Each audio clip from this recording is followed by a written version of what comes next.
Until next time. Abstain. Abstain if you have to. If you don't have to, sit down. Say no. Learn to say no. If you don't have to, use a protection. Everything is what we should do is this. I'm still a teenager. Nimeambiwa niachane na mambo na sex. Na ni nini hiyo? Nimesikia mnaongelelea sex. Ni nini hiyo? Ni vizuri haujui. Haki sijui hiyo. Lakini we will. But mama aliniambia kitu kama hiyo. Alafu Ona wivi la meka masikio.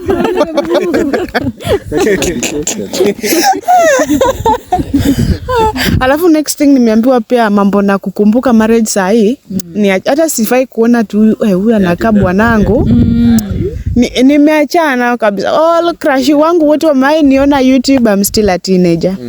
Wale wenye wametamani kunifikia sana, I'm still a teenager. Sawa? Bado nimebaki. Wamesema ati ni until the age of 20.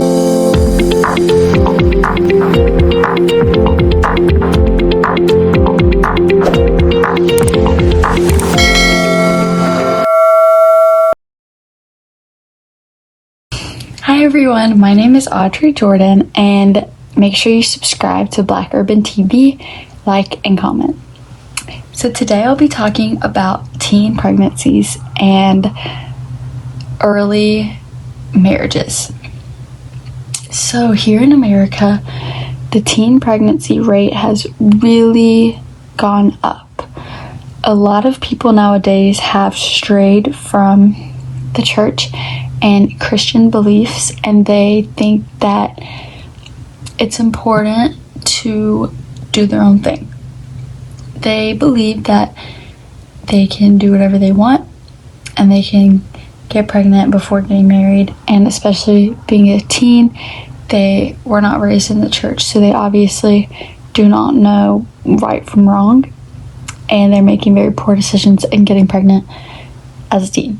So I believe that this is not really okay and that it's very sad, and a lot of people are taking this for granted, and some people in the government are trying to help them and, you know, pass laws to help these teens and these women who don't know any better, but it's become a very big problem. And early marriages, I think, has become a big thing as well, but it's also gone down. So I think that it is kind of 50-50.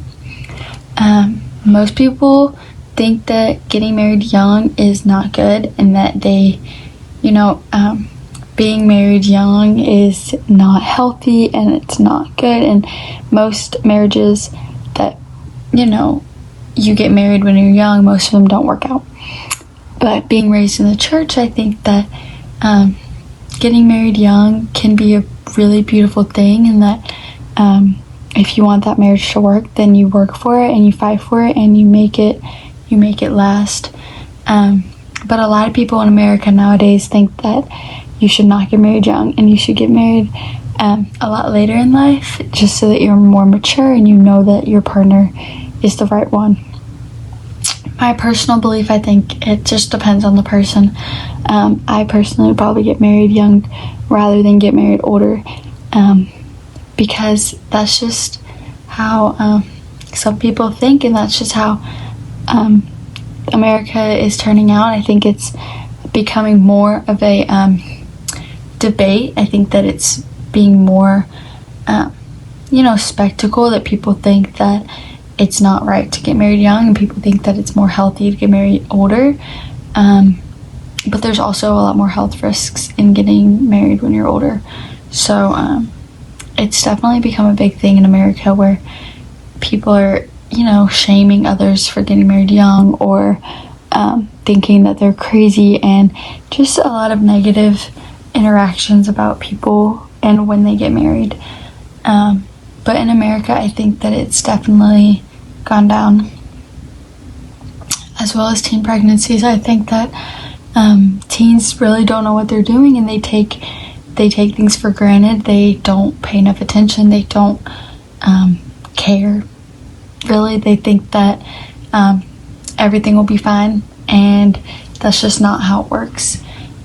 But I think that if you're raised in the church, then you know a little bit better than other people, and I think that is the main issue in America's culture, is that people aren't raised with a belief, and they aren't raised Christian, and so they don't know not to get pregnant young, and they don't know what to do in those situations. And you know, people get married young and they may get divorced, or people may get married young and they fight for it and they stay married.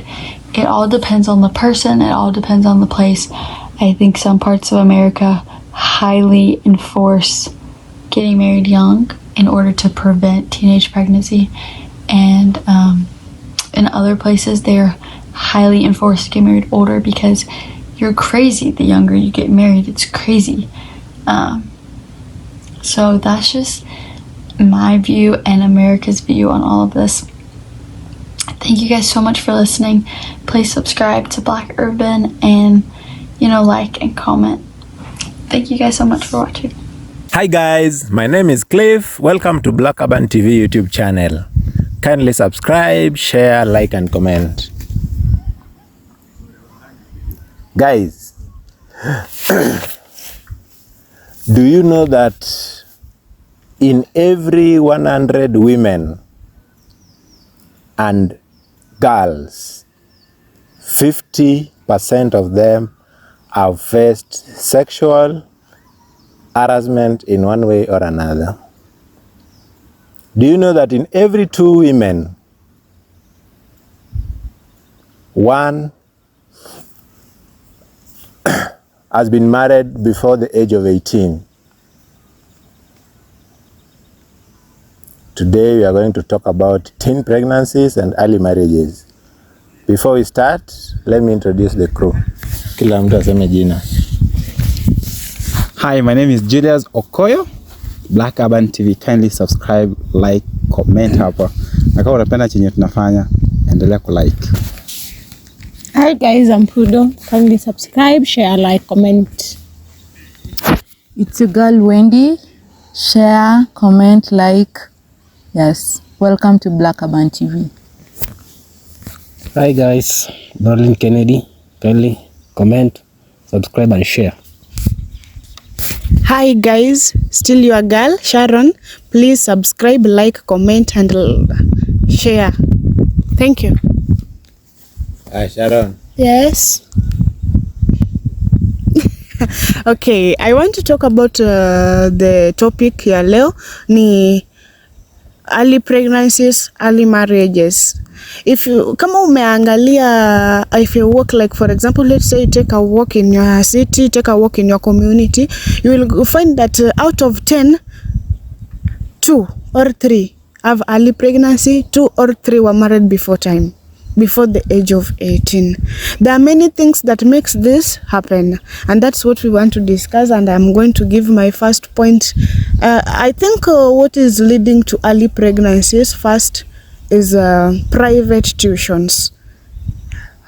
When I say private tuition, what I mean is you find whereby mtoto ametoka shule ni msichana, then we have this form 4 leavers, we have the university, when you wamemaliza university, and most of the parents believe that these people can educate such a person. So what we want to say, what I can say is you find when you expose this person mpaka umeenda ukaamini mwenye the private teacher, most of the parents tends to believe and trust their children with these private teachers. Unapata umeacha mtoto wako mpaka wanaenda at an extent. You don't supervise what is being done here. So that's where unapata most of the children wana end up, they fall in love, ama these people arrest them, ama these people wanapata wamefanya vitu wamefanya mpaka mtoto amepata mimba. That is my first point. Let me allow another person speak before I give my second point. On early marriage, we can say that most of the most thing yenye inafanya watu wanaingia kwa early marriage first is lack of basic needs. unapata mzazi is not able to give what is required. So mtoto ataona kama huyu ananiambia kuja uchukue pesa ndio hii, kuja ufanye hii, kuja ufanye hii. Lack of things inafanya mtoto anakuwa na hari ya kuenda kwa marriage before time yake ifike. I'll give my points as time goes. Wonderful. Kiswahili inakubalika. Oh. Pado hiyo question tena. Early marriages. Nadhani kwa nini madem wengi wenye wako under 18 upata ball na mbona up to today in this modern world. Yeah. Bado kuna tu watu waleka yani mapema. I think the cause of early teen pregnancy, I think just the involvement of drugs and alcohol in teenagers. Find wakiwa hizo parties, maybe wakienda hizo site visiting, inaitwa camp meetings, hizo inaitwa camp, inaitwa camp.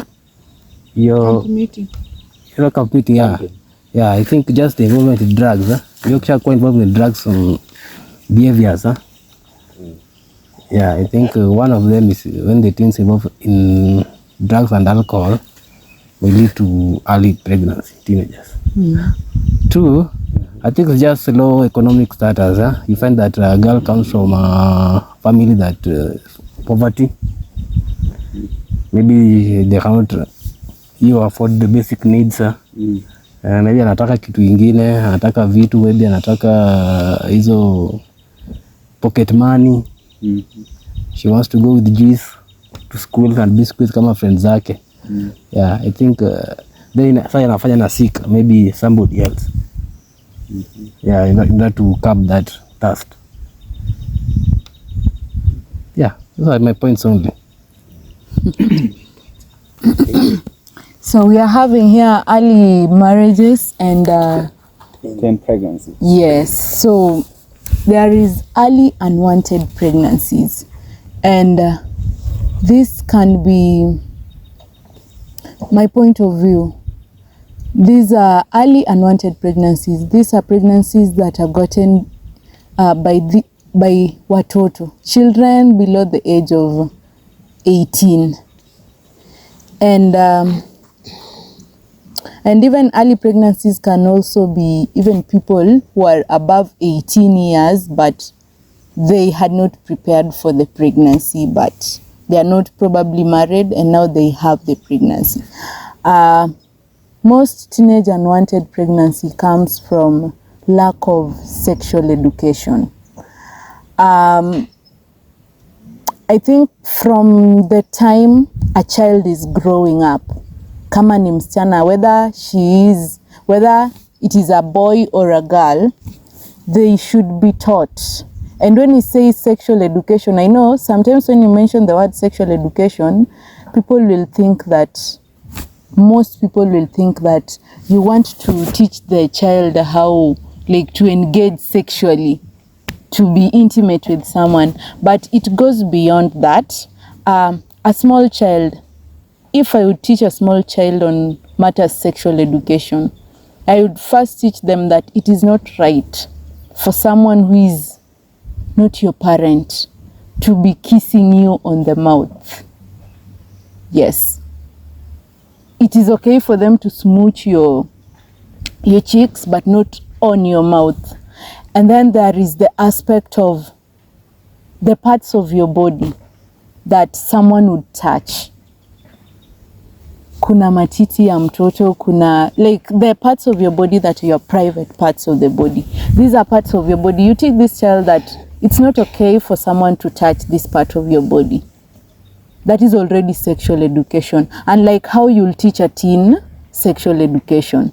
For a teen, this is a child who has already hit their puberty. So they already know majority of these things. There are children who have gone through their menstruation, wameanza ku break voices, they've started going through the puberty stages. So this is a child who understands what sexual education is, and he or she understands the implications of getting intimate with another person, whether it's of age or someone who is older than them. So for us to try to curb it, won't say that it will die forever, but completely, but just to curb the early unwanted pregnancy for teenagers. We have to teach them on sexual education. And then early marriages. I think the most rampant for early marriages is, I would say, there is poverty, but poverty is a little bit broader, but there is also the aspect of lack of knowledge. These children, maybe a child has been brought up in a village somewhere. The only thing they've been taught is, if it's for a girl or a boy, they've been taught maybe kwenda hunting. And then for a girl, they've been taught that your place is in the home. You should do 1, 2, 3 or 1, 2. Like, they've not been exposed out there. So they just know that if I eat a certain age, I get to my puberty, then the next thing I'm going to do is getting married. So this is someone who wants to get married at, I don't know, nowadays watoto wanaanza to grow by 9 years, 10 years. They've started growing everything in their bodies. So this is a child that will think that once I get there, and villagers, and then funnily enough, it is always the old babas who see these small kids. Now they want to marry that child. And then there is the aspect of culture as well. Culture is just the same as lack of exposure, education part. There are cultures that encourage early marriages. They actually, once mtoto amepelekwa nyandoni, like they've been circumcised, the next thing, or even the communities that still to date practice FGM, the minute you've been mutilated, the next thing for you is getting married. Yeah, so for me it's culture, lack of education, and then sexual education as well. Thank you.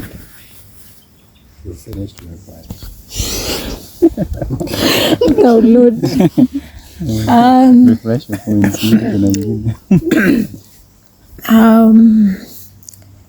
Teen pregnancies. To me, what I think that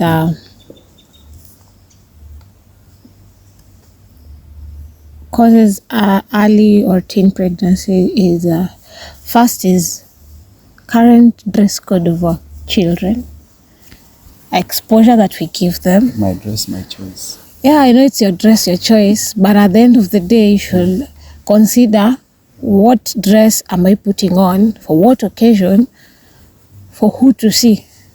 Because currently we see very funny dresses that even an older person get confused, and now like the interest or his agenda now shifts to now the motive of, I want to see what's covered.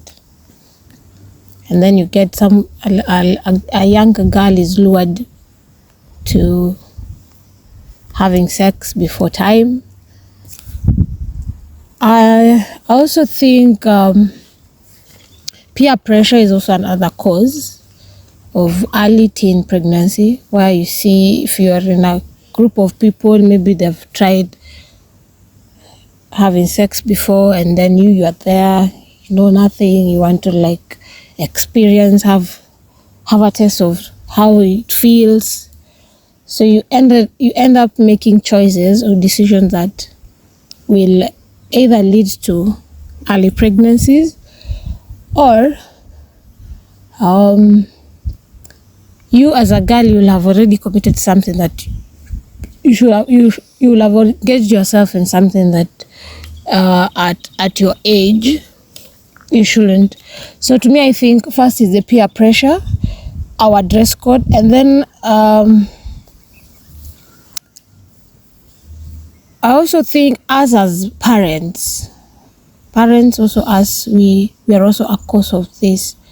Because if, for instance, maybe you got yourself pregnant when you were young, and then maybe how you behave around your children, mostly girls, wanaona mama alituzaa tukiwa wadogo, so behavior zake haziko poa, leo ako na huyu, kesho ako na huyu. So as we tell now, acha pia mimi nijaribu nione if pia mimi nitakuwa hivyo. Moreover, si mama alifanya akazaa, ametulea na tunaendelea tu. So kuna zile vitu we want to experiment, curiosity, yani we are just curious, we want to know how it feels, how it vile iko, what happens next.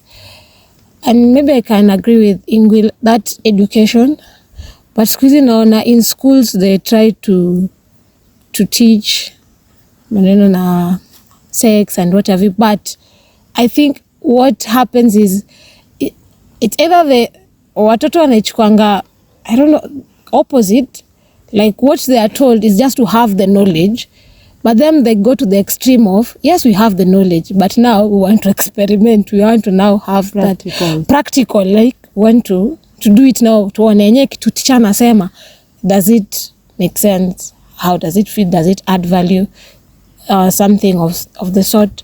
So and all this will definitely lead to that early marriage.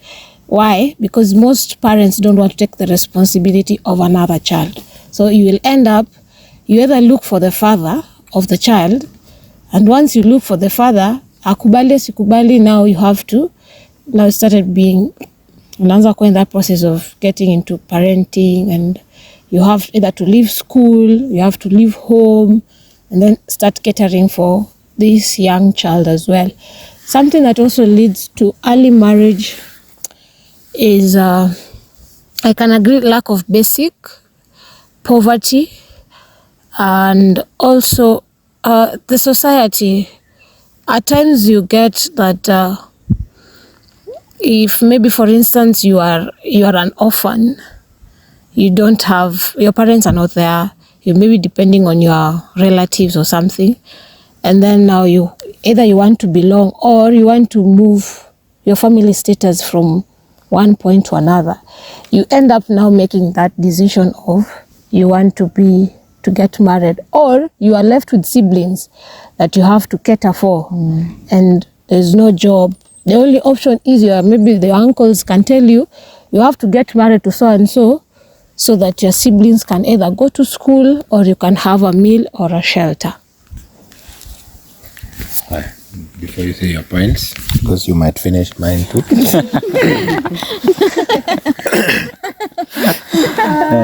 Guys, we are at Munglu Eco Village, yes, in Homa Bay County.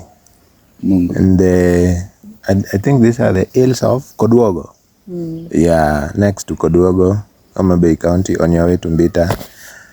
This place is awesome, guys. There's a traditional Luo homestead-like, it's a traditional Luo homestead-like restaurant with amazing environment, amazing houses here for accommodation, meals, extracurricular activities, and so on and so forth. So if you come to Homa Bay, kindly pass by. Yeah. I want to talk about the modern world. I believe that technology has kind of sped up the rate of teen pregnancies. I'm sure right now that in every home that there are children today, 9 out of 10 have access to mobile phones. More so teenagers. And among the 9 out of 10, maybe 7 of them have had access to internet and smartphones. And I am very sure that parents might be so busy sometimes that they cannot monitor every move that their children make in terms of what they watch, what they listen to, who they interact with, sometimes, more so when they're on holidays. So I believe the penetration of internet has led to access of so many sites that have exposed the children's psychological setup in a way that they feel that, hey, even at 16 or 15, they just feel like, kumbe having sex is just normal. Yani they see people having sex, it is normal. And to make matters worse is that they always don't know the biology of pregnancy. So if you don't know the biology of pregnancy and you're having sex and you're a teenager, in the next 9 months, you will give birth. You'll be a new mother. Or a dad. Yeah, you'll be a child giving birth to a child. Yeah. So I believe that technology has really, really increased this in today's world. Yeah. I can also add something on. I remember when I was in primary school, around class 6, we were taught reproductive system. If I'm not wrong. Yeah, we were taught the male reproductive system, the female reproductive system. But we were normally taught, we were even taught the characteristics of features of puberty in both boys and girls. We were not taught these things to go and practice. We were just taught to go pass exam, to understand. Yeah. So I always feel that in addition to the knowledge that we were given, it would be so nice if our parents now taught us the way Wendy was saying it, that yes, you know the science. I think we were even taught how sperm swim, how the fertilization takes place, ovulation and what, implantation. I think now back at home there, it will be our parents' responsibility to teach us that however much you understand the biology, just know that if you are not yet married, you should not be doing this. So teaching pia yani is very, very, very important. Yeah. So my point is knowledge na technology. Yes. With the right teachings, I will be having a very, very good society. But we are still working on it. That is why we are Black Urban TV. We want to fix this society. Guys, first of all, big ups to all those guys who subscribed. Thank you so much. Wale watu wenye wame like, ulikuwa wana like hizi videos, wana share, wana comment up. Thank you. Saizi tuko 320 subscribers. We thank you. Thanks. Now, by discussion sijajua reason uliamua mimi niongee after wewe, but ni sawa. Yes, I will start by my own experience. Nikiwa form 3. Actually tulikuwa tumekuja half term. Dad wangu alirealize I was flirting with my neighbor. My own dad aliniita. You see, at that time I was too close to my dad. And you see, my dad is a simple guy. He called me. Akaniambia, kijana, it is not easy for you to abstain totally. But if you must have sex, make sure you use protection. Actually, the next time, nilipata ameleta box wingi hivi za CD. Yeah. Akaniambia, go read on your own how to use the CD. Hey, your father was my dad, I'm proud of him actually. I'm not saying kwamba ati kila mzazi kwa hivyo, but let's see. Before mtu akwe pregnant, lazima ali-engage kwa sexual activities. Yeah. Now the question is, number one, what is the role of a parent to heal to teenage pregnancies? Kuna kitu inaitwa sexual culture ya teenagers. Mzazi kama wewe ni mtu mzazi mwenye unatekea mtoto wako mazuri, be free. Anza kuongelea mambo na sex na mtoto wako as early as possible and as frequent as possible. Yeah. Usijidanganye atunaambia mtoto ati unangoja fike 18. Ati kwanza wangu hata juu hizo vitu. You think you're bringing up an angel. Advancement ya technology imefanya tunajua hizi vitu as early as 9 years. Kama mtu ameweka maembe yakiive mwingine anakula hiyo maembe na chumvi. Yeah. Yes. So don't wait. So first thing, we must discuss the sexual culture of teenagers. As a parent, you have to discuss na mtoi wako. It's up to you now to decide when is the best time ku discuss na mtoi wako kuhusu hizi mambo na sex. Secondly, venye uta discuss na mtoto kuhusu mambo na advancement ya technology in regards to sex. Kwa sababu at the end of the day, unafikiria mtoto first of all, haezi tumia tu simu kupigia watu. Either anacheza ama anatafuta kitu yenye anatafuta. Most children want to experiment.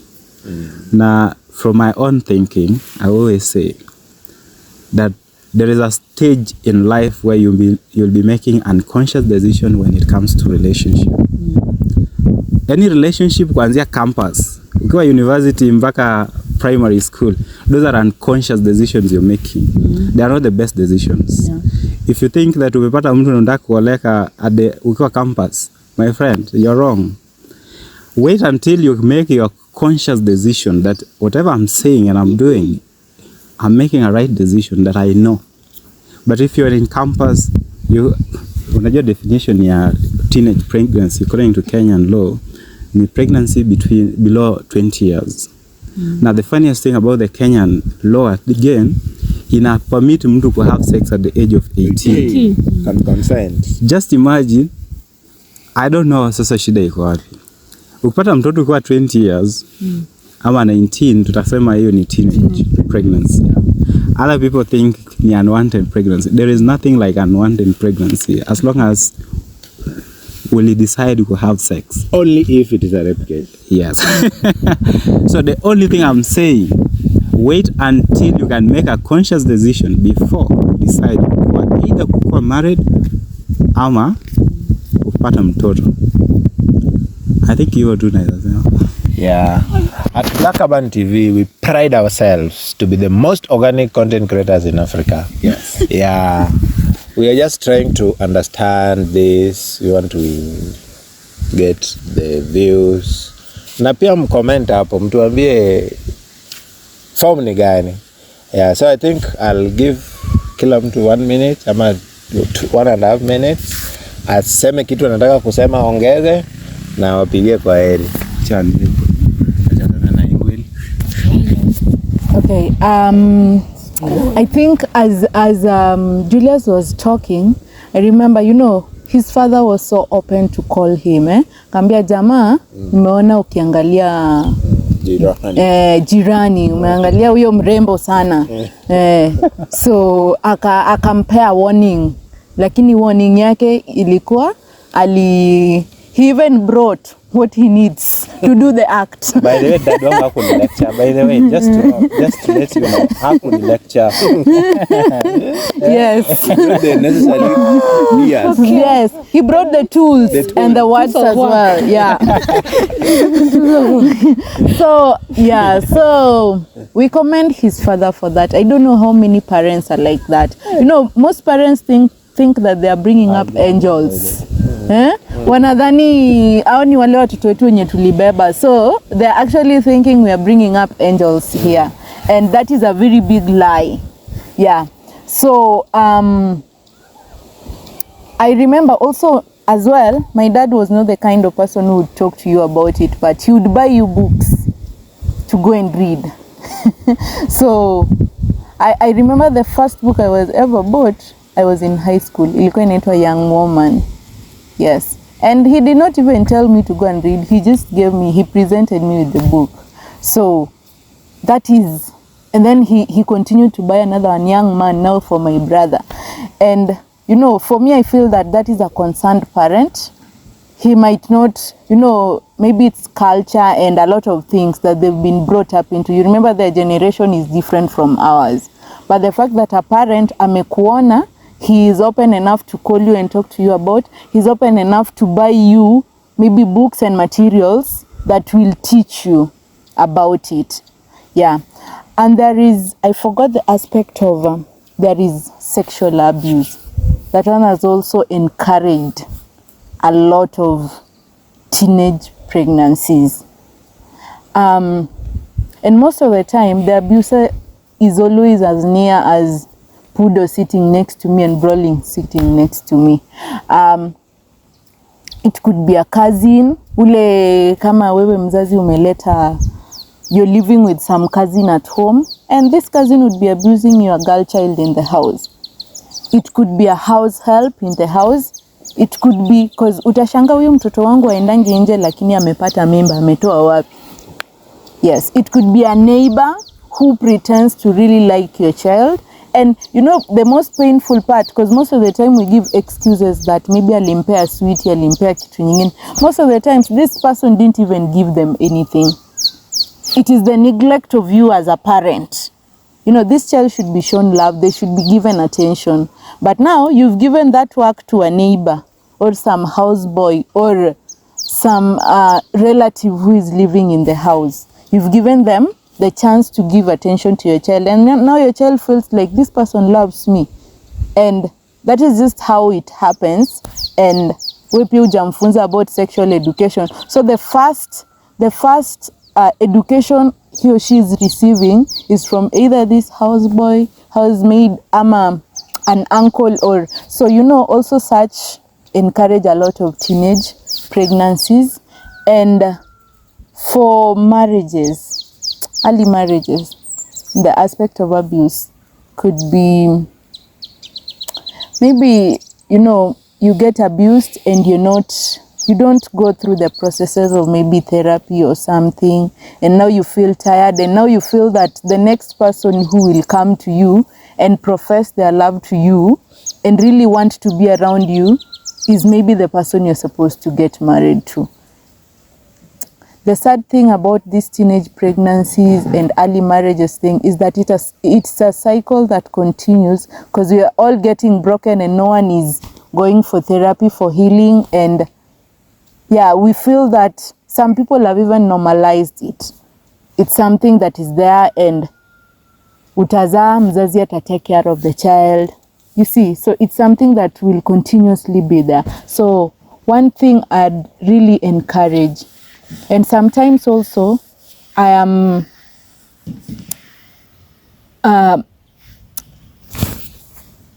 there is also a failure. Sometimes there is a failure of the part of religion as well. Tukienda pale kanisani, the church doesn't want to speak to children about sexual education. And it is the same kama pale teens. It is the same teenagers, wale ndio wako na peer pressure now, ndio wako na, and now it is like, it is something in inakuwa they feel ashamed of talking about it. We already know the aspect of the Bible that speaks about the body being the temple.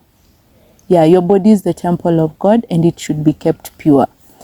That aspect is taught, but then they are not taught that you should like make this decision for yourself.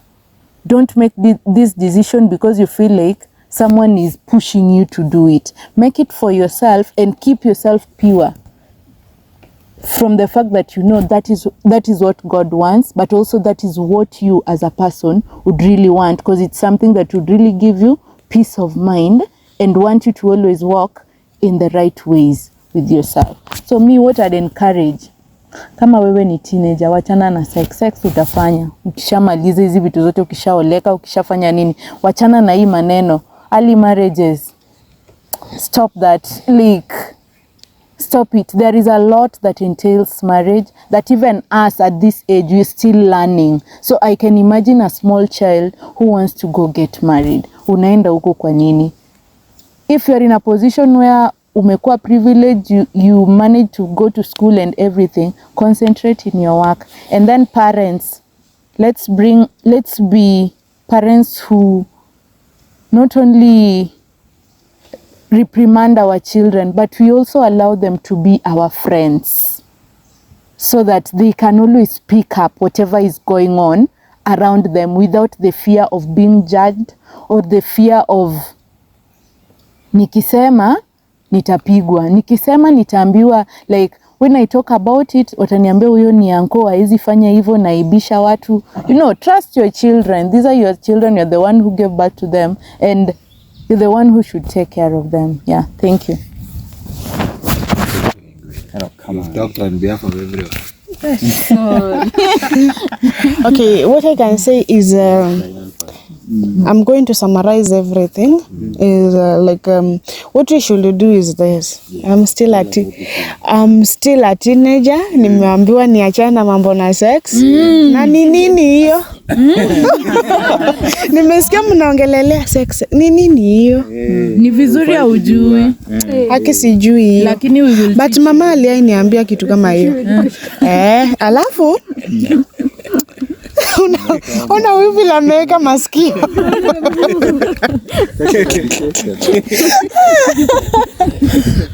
Alafu next thing nimeambiwa pia mambo na kukumbuka marriage saa hii. Ni hata sifai kuona tu huyu anakaa bwanangu. Nimeachana kabisa. All crush wangu wote wameniona YouTube, I'm still a teenager. Wale wenye wametamani kunifikia sana, I'm still a teenager. Sawa? Bado nimebaki. Wamesema ati ni until the age of 20. Okay, from now up to the age of 20, still 2 good years, and add another 2 good years. So wait for 4 years and start looking for me. What I can summarize is, no, you're very okay. You're very okay. Okay, what I like, a teenager like me, like mimi unajua nimekaa hapa nilikuwa nimenyamaza sana najifunza vitu mingi. Hizo mbili nimesema nimejifunza. Then how do I dress? Yes. How do I dress like a teenager? Unaona? Like at times I'm a university student. At times you go to class and you're like, umekaa na mtu. Yani amejivaa ya aibiki ni wewe unaibika. Unaona? Kaa wewe ni mtu umegrow kwa ile familia yenye ulikuwa unaambiwa, Sharon, hiyo kitu umevaa, usipite na hiyo mlango. Unaona? Then you are now being exposed to somewhere yenye watu wanavaa vitu jaiona. Unaona? Mtu mko group yani hadi unasikia majina mengine inaitwa najiuliza hizi ni nini? Ati popcorn. Sasa unasema mtu amekaa karibu na wewe, wewe ndio una feel aibu hata yeye mwenye amevaa feel. The next time you are going to look at them, they are talking, then they're like, ebu ona vile huwa na dress, mbona akai mtu wa university, unaona? Then you are going to be lured into it. Watu watanidharau. Let me try. Yeah. You know, that is the first thing. So I have to check at my group, who do I interact with? Do I take their discussion serious, or do I do what? Another thing is that these groups in the university are teenager now speak like a teenager. Unapata tumekaa na watu hivi. Weekend imeisha, class ya Monday asubuhi ile kaja kuja. Like, unajua mimi nilipata form. Unashangaa hii form inakuanga nini? Unauliza hii form inakuanga nini? Si mimi nilienda hivi nikapata mtu hapo the whole weekend nikatoka na 10k nimeandikiwa check. Unaona kitu kama hiyo? So you are like, mimi nateseka pale kwa nyumba na kula sukuma wiki, kumbe watu wako na form ya check ya 10k. Na nimekaa. Yeah, siku hizo they write you a check 16,000. Wow. Yeah. Oh. Mostly from the let me not talk. Don't say. Hapo kwa CBD area yetu, that this team of group ya black vehicles. KCX. Hakuna shida. Unapata hapo. Yani wewe nakwambia like nawaambia colleagues wangu, wewe ulikula sukuma wiki Friday usiku. Friday, Saturday sapa. Huyo wengine ukapita na chai na mandazi mbili. Mtu alienda kakula kuku the whole weekend na nyamba na amerudi na cheki ya 16 na kuonyesha. So amekulwa. Utajiuliza. So so utapata huyu mtu utakuwa na hiyo pressure. Natesekea I'm also striving to get this, na kumbe kuna ile ya let me try this if I can do it. Unaona, those are also other things. Then another thing is unapata mtoto mwanafunzi kwa mwanafunzi. Kuna wazazi pia, wazazi unajua pia tunaweza blame wazazi. Umeweka mtoto wako as interact hata na the society to know what is happening. When that guy like in my ear, unapata mtoto alifungwa yenye hata ajui hii na hii ni nini. So when she or he comes out, naone niko na nyumba yangu. Na tuko na nini ingine inatuambianga nyumba yako umerent shule isifanye uite kwenyu shago. So unapata like amepata hiyo freedom. Na ataingia na miguu yote miwili. Unaona? After kuingia pale na miguu yote miwili, what is the repercussions? 9 months of pregnancy. So at least try to give, at least try kuweka mtoto wako socialize na people. Akienda church, uone amekaa na wanaume pale na wasichana wenzake. Usikumbuke wanasema nini, unaona? Leave them interact, wajue, cause utapata mimi ni wa form 4, mizingo la shaenda university na niambia Sharon, unajua huko na huko ni nini, hii ndio inafanyika. When I come to know that this is what is happening, hata nikitoka huko sitashtuka. God have mercy. So hiyo ndio pressure inafanyika huko. Acha mtoto wako socialize na watu. Ukiona ameputa na cliff, watu wako church, watu wana interact, let your child that. Seti amefika kwa nani alikwambia uongee na yeye nani? So the only thing you have to do is mwambie wanaume, hii ndio point unafaa kufika. Ukiona anataka kukushikashika, say no. And no is not a hard thing to say. Ni kitu ya second. Kwani utalipwa kusema no? Hapana. Hautalipwa. Na pia hata kupiga, na kikupiga si ushout. Kwani ni dhambi? Kwani utachomwa? Ama wewe ndio utakuwa takataka wa kwanza kuchomwa, kuwashiwa na ni moto? No. Utakuwa takataka. So what we should do is just, unajua sasa watu wote ni wakubwa. We are living in a very kitu iko technology. You see them in social, na watu wakubwa wenye wanajiita celebrities what. You find mtu kama mimi sahi na kwanga TikTok, natamani kujivaa kama Zizad. Unaona? Mimi pale niende huko watu wangu wakutane na mimi wanione. That man want to know what is behind this thing. And atakuwa na ile passion ya kunini. Kuna wale watakukujia na 500, kesho ni 1000. Kingine mboga unakula kwa nyumba utaacha. So it's the parents to talk. Kama ni vagina umwitie mtoto ni vagina. Acha kumwitia hiyo kitu iko katikati ya mapaja. Vitu vingapi ziko hapo katikati? Mingi. True. Yeah, that's it. Umwambie huku mvulana afai. Unapata mzazi anaambia mtoto mvulana afai kushika mapaja yako, si mapaja. Hata mwalimu anaweza amua ashike nguo yako hivi akitaka kukuchapa, si ameshika mapaja. Ombe mtoto mvulana asipite hapa. Kama ni hapo asifike. Kama ni matiti. Si ati asishike hizo mango miwili ziko kwa breast. Mango gani ziko hapo? Hakuna. Umwambie ni breast bana. That's the thing. You tell your child what it is. Yeah. Okay. Yes. Call a spade for the child to know. Me I heard a teacher mwenye alikuwa anatuambia hiyo kitu iko katikati ya mapaja, si katikati. Mvulana unaenda shule, unaenda nyumbani. Usirudi mkiwa wawili ati mvulana ameshika nini. That's it. Parents unapata mzazi alitoka saa ngapi anarudi saa ngapi. Let's give time to our children. Call a spade. Mtoto ajue hii ndio hii kitu iko. Yeah. Let's just tell our parents and give our child the best. Mroli nata ameshindwa kuongea. Just say hi. Okay. Hapo you have something to say. Acha kuda say. Guys. We still stick to the point of as long as you know what is right and wrong. 2020. Keep off. Hakunanga kitu ya tunajaribu. Because at the end of the day when you try, two things will happen. So you either decide, is it what you want? Is it worth it?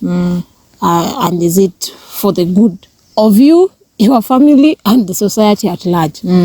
So if you know you are below 20, because kwanzia 20 at least you're adults.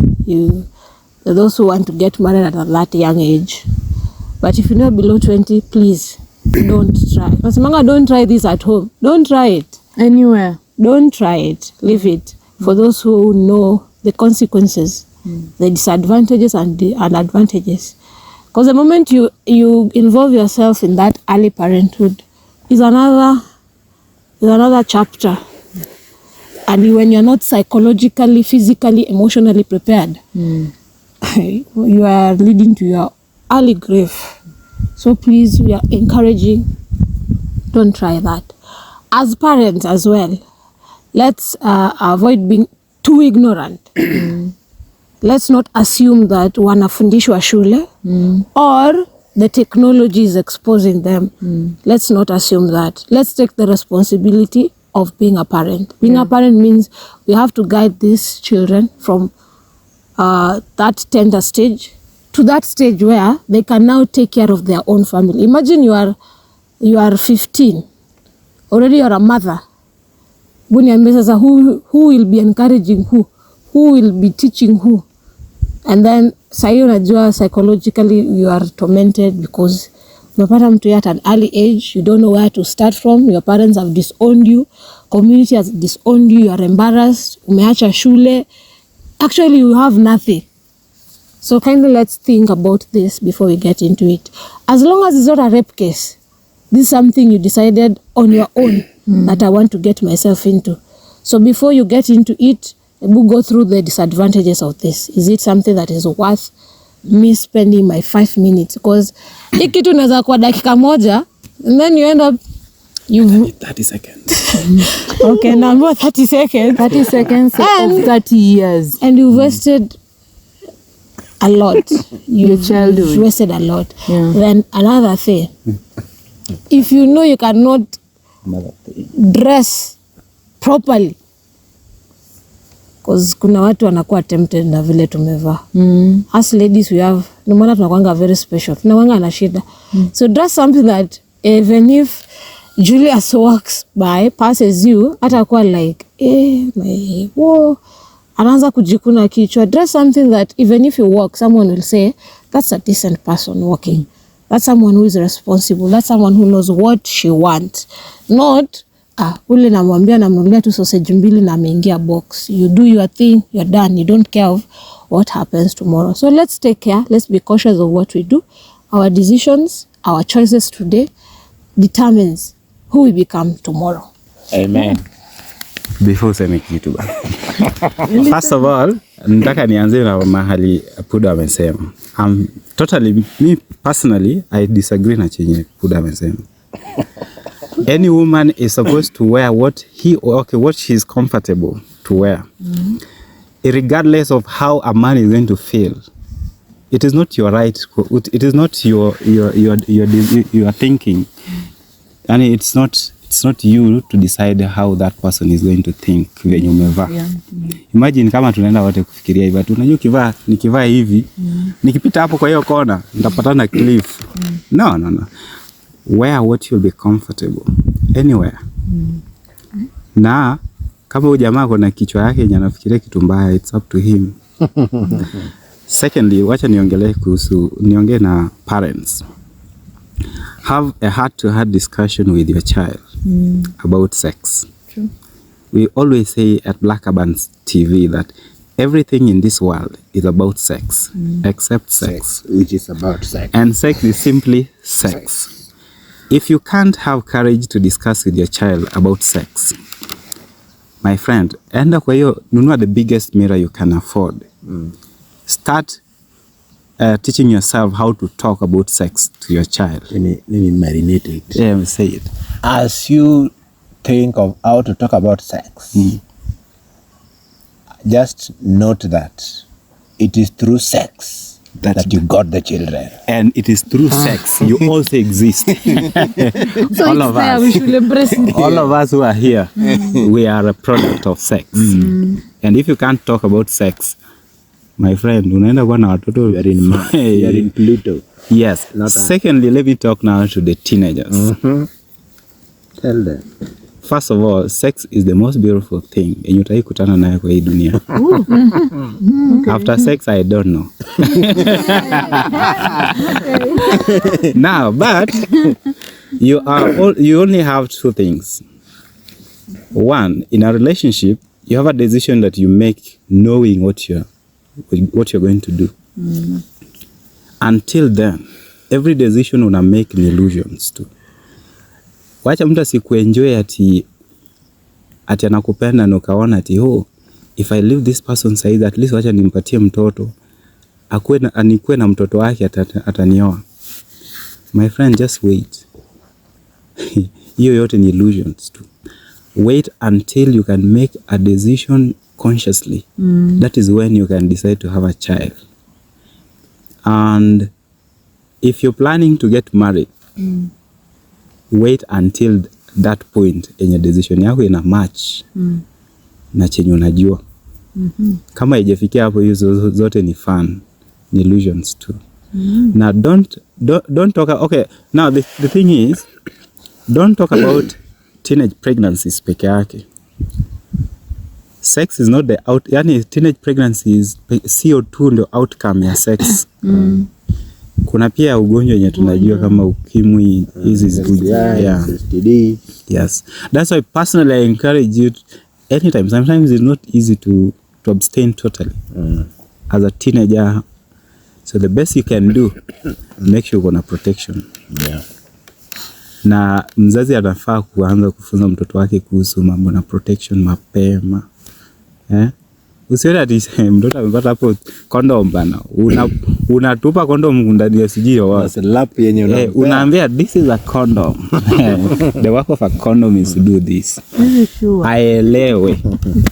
So that ikifikia time ana yeye pia anajua kuitumia first of all. Alafu lastly, to parents, teach your child to say no. Isikuwe tu ati yeye akishikwa tu anasema okay. Hapana. A child is not supposed to be bwana yes. Kila whether you are a lady or a man, you have to learn to say no until wakati unaona uko sawa ku say yes. This is Black Urban TV. I'm Julius Okoyo. Guys, we have learned a lot from this, and we are just teaching our fans, parents out there, teenagers out there, that we have, all of us have the responsibility to make sure that we are in a safe society where we are guided by morals, but not vices. Yeah, so this is Black Urban TV. We are at Munglu Eco Village in Homa Bay County. Kindly subscribe, like, and share our comments. Bye-bye. Until next time. Abstain if you have to. If you don't have to, sit down. Learn to say no. If you don't have to, use a protection.